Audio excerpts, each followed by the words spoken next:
మనస్సాక్షి కానీ మనకు ఫ్రెండ్ అయితే బా ఎంజాయ్ లోకంలో. కానీ నువ్వు ఎంజాయ్ చేయడానికి మందు తాగుతావు, మనస్సాక్షి నీతో గద్దిస్తూ ఉంటుంది.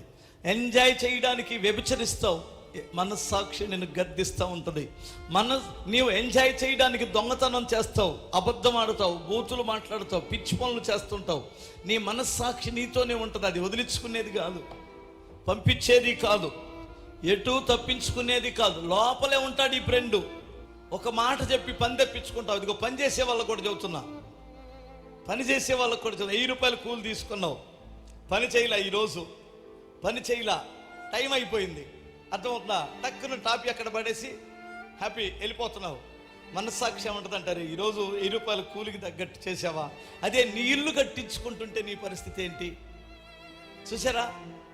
అదే ఎప్పుడైనా మనస్సాక్షి కలిగిన క్రైస్తవుడు, సార్ ఈరోజు పని సాగలేదండి, నేను 5 గంటలకు దిగను, ఇంకొక గంట ఎక్స్ట్రా చేసి వెళ్తా, 1 గంట నా కండలేం పోవు. ఎందుకంటే పాపం మీరు ఇల్లు కట్టుకుంటున్నారు, డబ్బులు ఇవ్వాలి, నాకు 1000 రూపాయలు ఇస్తున్నారు.